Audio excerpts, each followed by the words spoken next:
ظاہر ہے اقتدار کے لیے ایک ریاست دوسری ریاست سے مسابقت کر رہی تھی، کمپٹیشن کر رہی تھی، اور ایسی حکمران قوت کا فقدان تھا جو تخریبی اور انتشار پسند عناصر کو اپنے قابو میں رکھ سکے۔ تو حصول اقتدار کے لیے ایک ریاست دوسری ریاست کو زیر کر رہی تھی۔ اب یہاں پر ہمارے پاس اسی سے ریلیٹڈ دوسرا پوائنٹ موجود کیا ہے کہ اہم خود مختار، اب وہ ریاستیں کون کون سی ہیں؟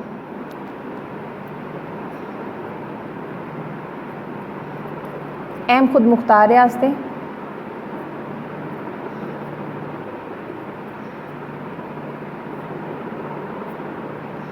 تو وہ کون کون سی ریاستیں ہیں جو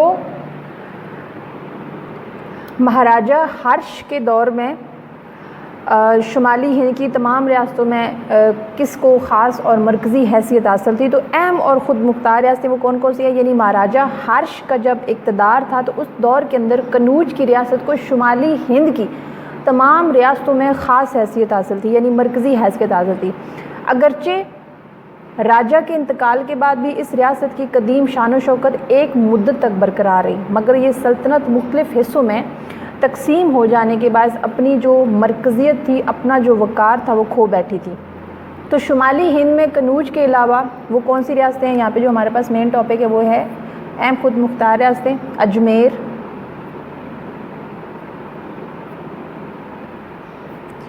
دہلی، گجرات،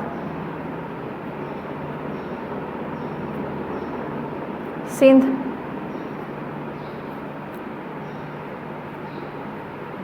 بنگال،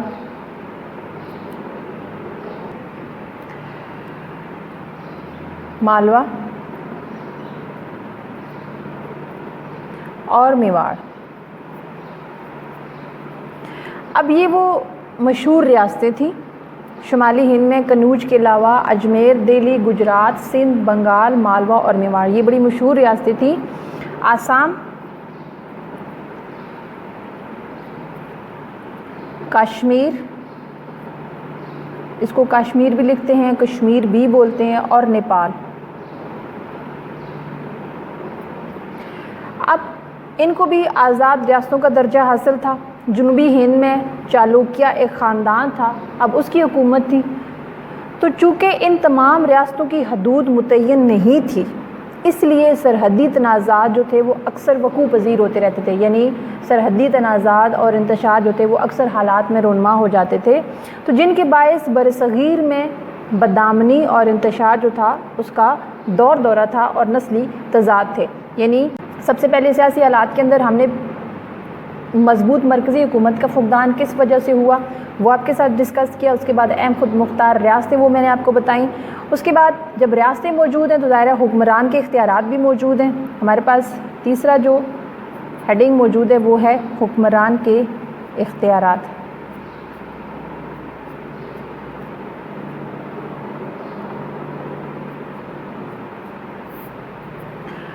اب برہمن دور تھا، تو برہمن دور میں حکمران خود مختار ہوتا تھا، اس کی اطاعت ہر شخص پر لازم تھی۔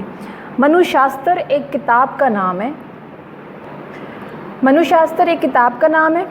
اب منو شاستر میں لکھا ہوا ہے کہ بادشاہ اگر نابالغ بھی ہو تو اسے یہ خیال کر کے کہ یہ بھی ایک انسان ہے، حقارت کی نگاہ سے نہیں دیکھنا چاہیے۔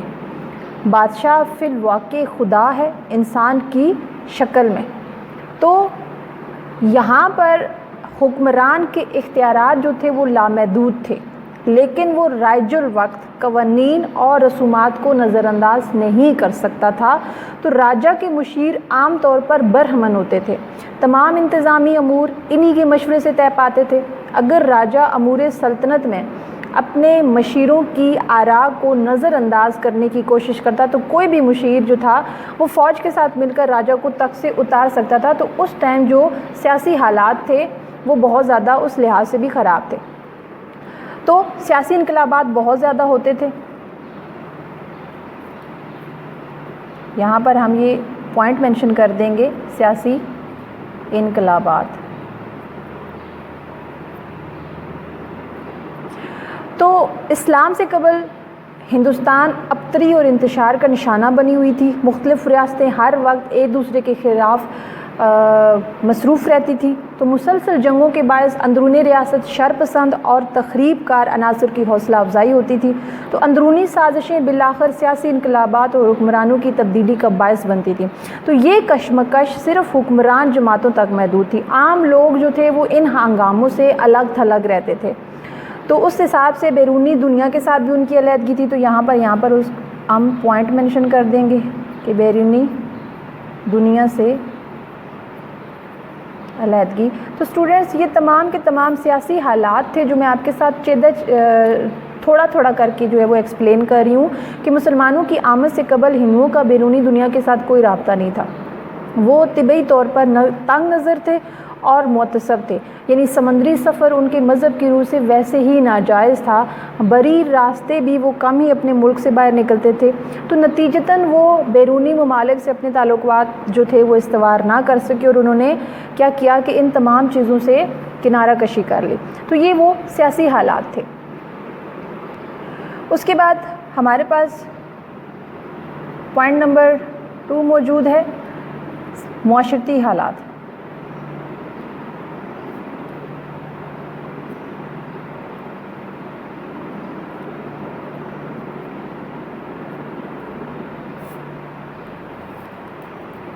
اب معاشرتی حالات کے اندر اگر دیکھا جائے تو ہندو معاشرہ نسی تفاخر، عدم مساوات، فرسودہ اور مکروہ تصورات کے باعث تلخی اور انتشار کا شکار تھا.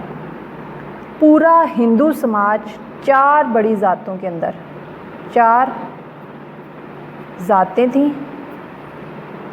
اب ان 4 ذاتوں میں تقسیم تھا. ہر ذات رنگ، نسل اور پیشہ اور ہنر کے اعتبار سے اپنی ایک الگ الگ حیثیت رکھتی تھی. تو ہندوؤں کی مذہبی کتاب میں آپ کو پہلے بھی بتا چکی ہوں، منو شاستر ہندوؤں کی کتاب ہے. تو وہاں پر اس کتاب کے اندر ذات پات کی تقسیم کا ذکر ان الفاظ میں کیا گیا ہے کہ قادر مطلق نے دنیا کی بہبود کے لیے اپنے منہ سے برہمن، اپنے بازوؤں سے کشتری، اپنی رانوں سے ویش اور اپنے پاؤں سے شودر کو پیدا کیا. تو ہمارے پاس یہاں پر 4 ذاتیں موجود ہیں. سب سے پہلے کون سی ہے جی؟ کس کو ڈسکس کریں گے ہم؟ برہمن کو. برہمن سب سے بڑی ذات تصور کی جاتی تھی ہندو معاشرے کی. اس کو خاص اور اعلیٰ درجہ تھا. اسے مقدس اور قابل احترام سمجھا جاتا تھا. اس کے فرائض میں مذہبی کتاب یعنی رگ وید، یہ برہمن کی لکھی ہوئی یہ کتاب ہے رگ وید، یہ آپ کو پتہ ہونا چاہیے. اب رگ وید پڑھنا، مذہبی رسومات کی ادائیگی اور دیوتاؤں کو چڑھاوے چڑھانا یہ شامل تھا. برہمنوں کو ہندو سماج میں ایسا اعزاز حاصل تھا گویا وہ انسانی دیوتا تھے. تو منو لکھتے ہیں کہ جو کچھ اس دنیا میں ہے برہمن کا مال، چونکہ وہ خلقت میں سب سے بڑا ہے، یعنی جو کچھ اس دنیا کے اندر موجود ہے وہ سب کا سب برہمن کا مال ہے. تو چونکہ وہ اس خلقت میں سب سے بڑا ہے اس لیے کل چیزیں اسی کی ہیں. یعنی برہمنوں کو خاص حقوق حاصل تھے. انہیں کسی حالت میں سزائے موت نہیں دی جا سکتی تھی، خواہ ان کا جرم کتنا ہی بڑا کیوں نہ ہو. تو سزائے موت کے عوض ان کے سر منڈوا دیے جاتے تھے. وہ اپنے غلام اور نچلی ذاتوں کے مال و متاع پر جبراً قبضہ کر سکتا تھا اور اس پر کوئی جرم عائد نہیں ہوتا تھا. تو ملک کے حالات کتنے ہی خراب کیوں نہ ہو جائیں، راجہ برہمن سے ٹیکس وصول نہیں کر سکتا تھا. تو معاشرتی حالات بھی اس حساب سے اتنے زیادہ خراب تھے. اس کے بعد ہمارے پاس جو دوسری ذات ہے وہ ہے کشتری.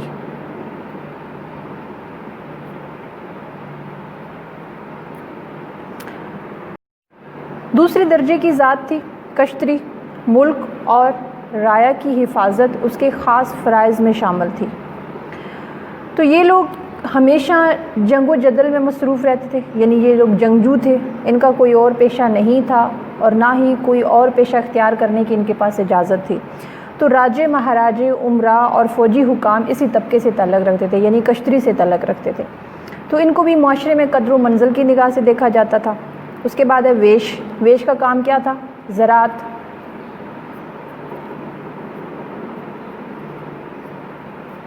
تجارت،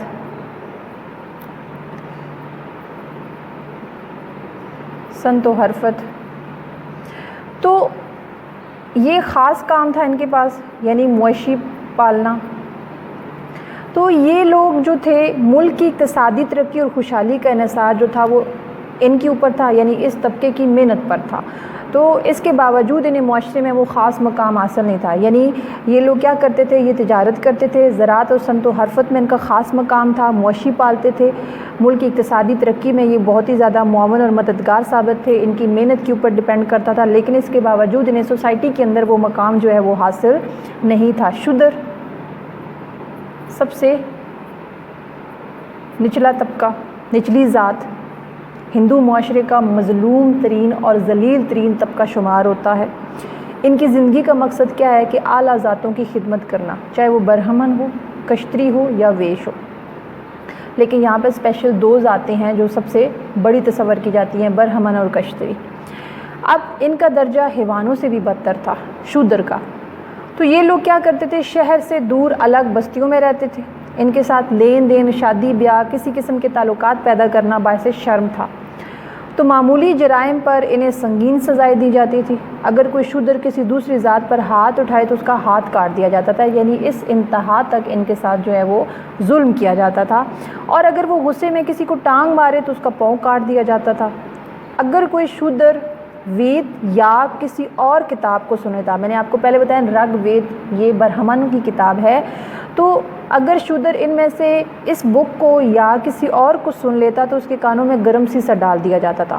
تو ان چار بڑی ذاتوں کو مزید چھوٹی چھوٹی ذاتوں میں تقسیم کر دیا گیا تھا. مشہور مورخ البیرونی، آپ کو پتہ ہے اسٹوڈنٹس کہ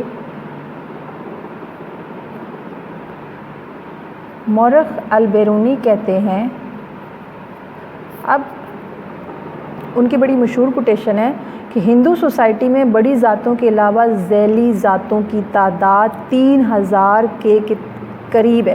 اب ان کی کتاب کون سی ہے، کتاب الہند. اب کتاب الہند کے اندر انہوں نے یہ بات مینشن کی ہے کہ ہندو سوسائٹی میں بڑی ذاتوں کے علاوہ ذیلی ذاتوں کو، یعنی بڑی ذاتوں کے علاوہ اور لاتعداد ذاتیں، یعنی 3000 کے ذاتیں جو ہیں وہ اس کے اندر موجود ہیں. تو ہندو معاشرے میں مختلف ذاتوں میں شادی بیاہ کا رواج نہیں تھا.